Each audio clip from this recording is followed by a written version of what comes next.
Hey guys, welcome to another episode of Clearly Ambiguous. What are we discussing today? Well, see, what are we discussing today is something that affects all of us, but we never tend to realize. And the huge discussion around this is basically do we care about the environment enough, or should we just basically give up on the vehicles that we own because we are polluting the environment and the greenhouse gases are going. See, for every argument for reducing pollution and greenhouse gases, there is always an argument that is made these days that probably there is not enough. Somebody says carbon dioxide is bad for the environment, and there are other people who are saying, you know what, carbon dioxide is not responsible for the greenhouse effect. In fact, it actually ends up reducing the temperature and you'll probably have an ice age. What should you believe in?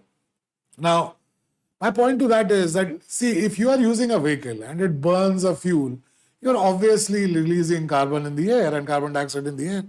And no matter how much you argue about the fact that, uh, it does not affect you, I'm sure that if you place your own face against a tailpipe of a car, I'm sure you'll basically suffocate. And I do not suggest anybody doing it, but come on. Do you think that that won't hurt you in the long run, that smoke from that car? But what is the solution? The solution apparently these days seems to be, oh, let's all buy electric cars. Really, electric cars, is that the solution?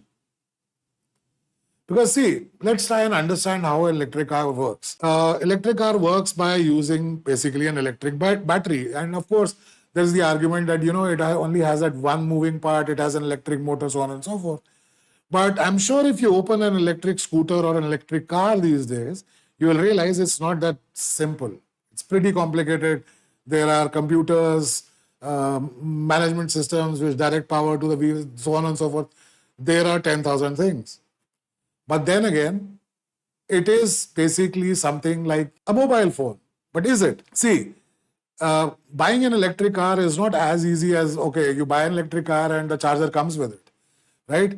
The electric charger to an electric car is not as simple as your mobile charger that goes with your C-type and then you charge it through, plug it anywhere. You actually need to get your earthing fixed.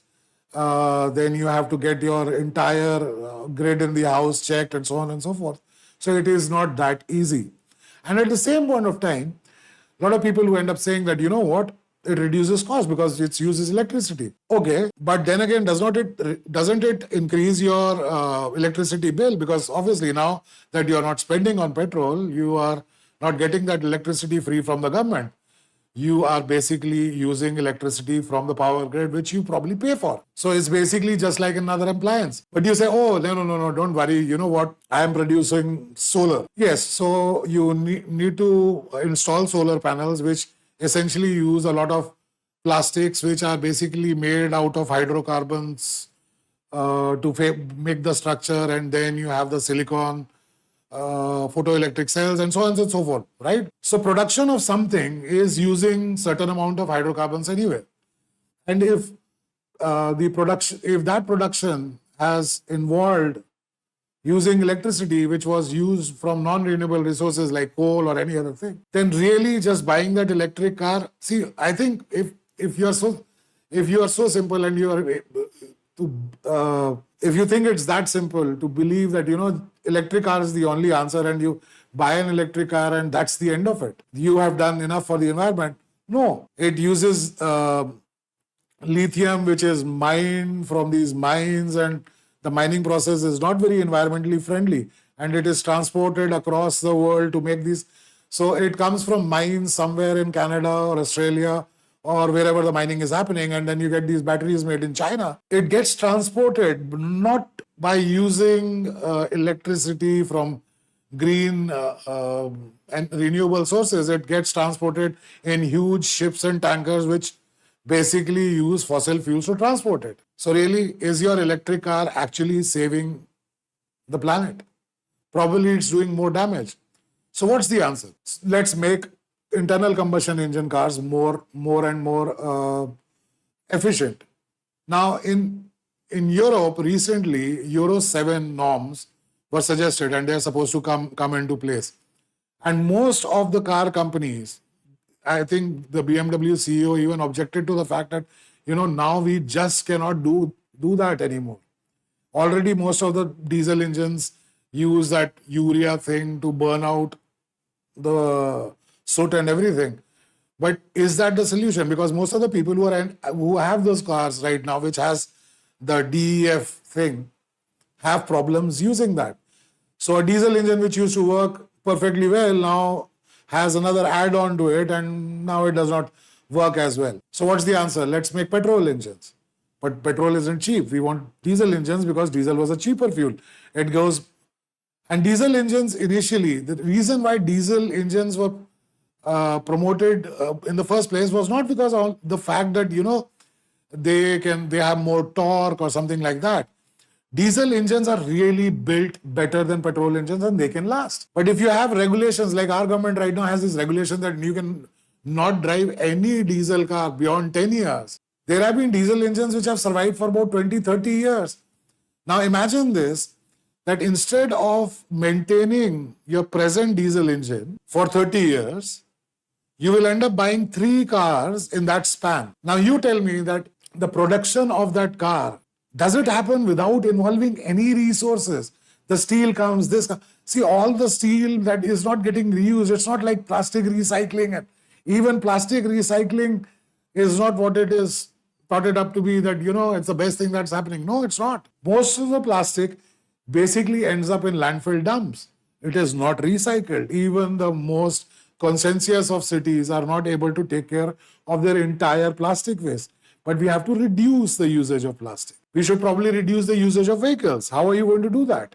Do you have a good public transport system? Well, but if there is a good public transport system, is it safe? So there are those questions. So just by saying, let's just buy an electric car one day and it will solve the problem of the planet, no, it's not the answer.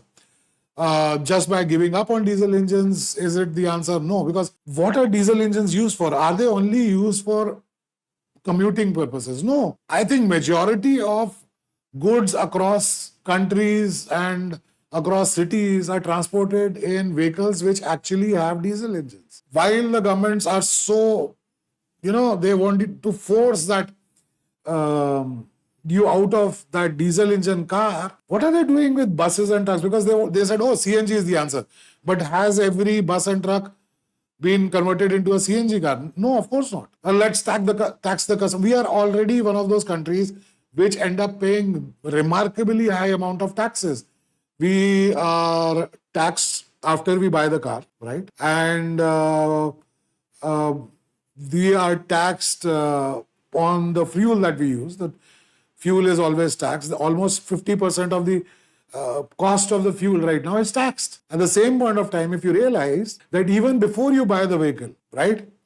Even before you buy the vehicle, there is a tax which is added onto it. There is the GST which comes into it and almost increases in certain categories of cars that you drive. It almost comes to half the cost. So are we getting punished for the fact that, just because we are in this country, we are paying for the same vehicle, same everything, which somebody else somewhere else is paying less? Is it fair to us? And if you realize, if you just look around, the number of car companies which have left our market because they are unable to compete in our market just because of the amount of taxation that is done. Ford is no longer in this country.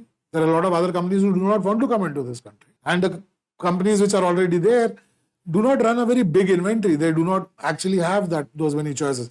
If you actually see in last 10, 15 years, we have very few choices to buy. And that is probably the reason why most of our car manufacturers now have the arrogance to not provide us good customer service. There are horror stories that you see of after-sales services in most of our brands, right?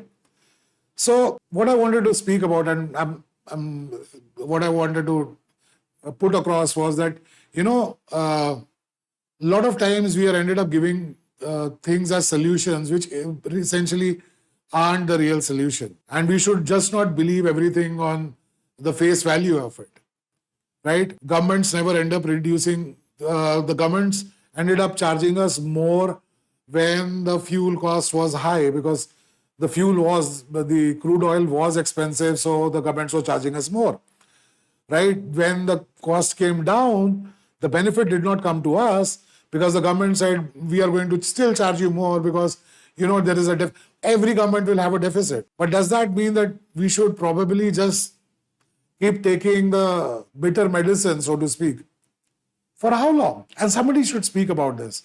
Is it fair to our consumer, right? Why in a consumer's market, in a capitalist market where consumerism is encouraged and consumer is told all the time that he is the king, do you really feel like a king when you go out there to buy a car or a SUV or a scooter?